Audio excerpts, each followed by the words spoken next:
Savez-vous ce que cela signifie d'avoir tout et de tout perdre en une seule journée? Moi, je le sais. Je suis Job, et voici mon histoire. J'étais l'homme le plus riche de tout l'Orient. Vivant dans le pays d'Uz, je possédais 7000 brebis, 3000 chameaux, 500 paires de béhufs, 500 ânesses et de nombreux serviteurs sous mes ordres. J'étais également béni de 7 fils et 3 filles. Je craignais Dieu et évitais le mal. Quand mes fils organisaient des festins chez eux et invitaient leurs sœurs à manger et boire avec eux, je veillais à ce qu'ils soient purifiés. Tôt le matin, j'offrais un holocauste pour chacun d'eux, pensant, peut-être mes fils ont-ils péché et maudit Dieu dans leur cœur. Un jour précis, alors que mes fils et mes filles festoyaient et buvaient du vin chez leur frère aîné, un messager est venu me dire: Les béhufs labouraient et les ânesses paissaient à proximité quand les Sabéens ont attaqué et les ont pris. Ils ont tué les serviteurs, et je suis le seul à m'être échappé pour te l'annoncer. Pendant qu'il parlait encore, un autre messager est arrivé et a dit: Le feu de Dieu est tombé du ciel et a brûlé les brebis et les serviteurs, et je suis le seul à m'être échappé pour te l'annoncer. Avant qu'il n'ait fini, un troisième messager est arrivé et a dit: Les Chaldéens ont formé 3 groupes de raideurs, ont attaqué tes chameaux et les ont emportés. Ils ont tué les serviteurs, et je suis le seul à m'être échappé pour te l'annoncer. Enfin, un quatrième messager est venu et a dit: Tes fils et tes filles étaient en train de festoyer chez leur frère aîné quand un vent puissant venant du désert a frappé les 4 coins de la maison. Elle s'est effondrée sur eux, et ils sont morts. Je suis le seul à m'être échappé pour te l'annoncer. Brisé, incrédule, j'ai déchiré mon manteau et rasé ma tête. Je suis tombé à terre, gémissant et souffrant, car ma plus grande peur s'était réalisée. Je pris un tesson pour me gratter et m'assis parmi les cendres.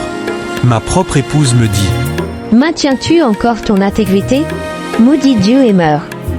Je lui répondis: Tu parles comme une insensée. Accepterions-nous le bien de Dieu et non le mal? Dans tout cela, je n'ai pas péché en accusant Dieu. Quand mes amis Éliphaz, Bildad et Tsophar ont appris toutes mes épreuves, ils ont quitté leur foyer pour venir me réconforter. Mais quand ils m'ont vu de loin, ils ne m'ont presque pas reconnu. Ils ont pleuré à haute voix, déchiré leurs vêtements et jeté de la poussière sur leur tête. Puis ils sont restés assis avec moi, en silence, 7 jours et 7 nuits, car ils voyaient combien ma souffrance était grande. Après 7 jours, j'ai ouvert la bouche et maudit le jour de ma naissance. J'ai déclaré: Que le jour de ma naissance périsse, ainsi que la nuit où l'on a dit, un garçon est conçu. Que ce jour se transforme en ténèbres. Que Dieu ne s'en préoccupe pas. Qu'aucune lumière n'y brille. Je me suis interrogé. Pourquoi donne-t-on la vie à ceux qui souffrent, à ceux qui ont l'amertume dans l'âme, qui espèrent la mort sans qu'elle vienne, qui la recherchent plus que des trésors cachés? Pourquoi la vie est-elle donnée à un homme dont le chemin est caché, que Dieu entoure de barrières? Ma souffrance m'a brisé l'esprit.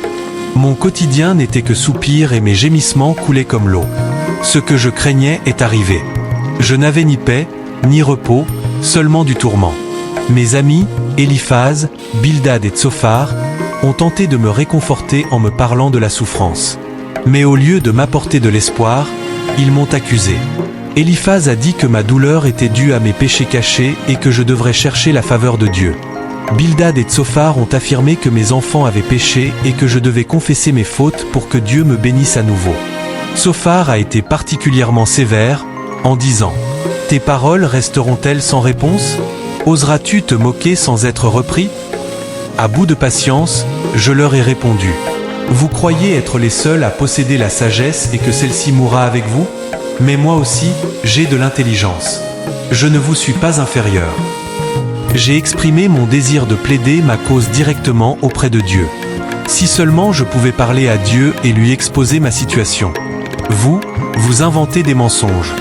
Vous êtes des médecins inutiles. Si seulement vous pouviez vous taire, ce serait pour vous un signe de sagesse. J'ai questionné. Voulez-vous parler faussement pour Dieu? Pensez-vous pouvoir le tromper comme un simple homme? Malgré ma douleur, j'ai affirmé ma foi. Même s'il me tue, j'espérerai toujours en lui. Mais je n'avais toujours pas de réponse à mes questions. Je voulais comprendre pourquoi Dieu permettait que les justes souffrent tandis que les méchants prospèrent. Finalement, Dieu m'a répondu, mais pas comme je l'espérais.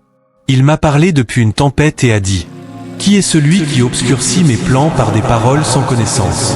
Prépare-toi comme un homme, je t'interrogerai, et tu me répondras. Où étais-tu quand j'ai posé les fondations de la terre? Dis-le, si tu sais. Dieu a continué, me montrant la grandeur de sa création et de sa sagesse infinie. Il m'a demandé si j'étais capable de gouverner l'univers ou de comprendre les mystères de la vie. À cela, j'ai répondu: je suis indigne. Que pourrais-je te répondre? Je mets ma main sur ma bouche. Mais Dieu a poursuivi. Voudrais-tu remettre en question ma justice? Me condamner pour te justifier? À la fin, j'ai reconnu ma petitesse devant lui et dit: je sais que tu peux tout et que rien ne peut contrecarrer tes plans. J'ai parlé de choses que je ne comprenais pas, des merveilles qui me dépassent. Dieu a également reproché à mes amis leurs paroles erronées et leur a ordonné de présenter des sacrifices pour obtenir le pardon. J'ai prié pour eux, et Dieu a accepté ma prière. Enfin, le Seigneur m'a restauré. Il a doublé tout ce que j'avais perdu. 14 000 brebis, 6 000 chameaux, 1000 paires de béhufs et 1000 ânesses.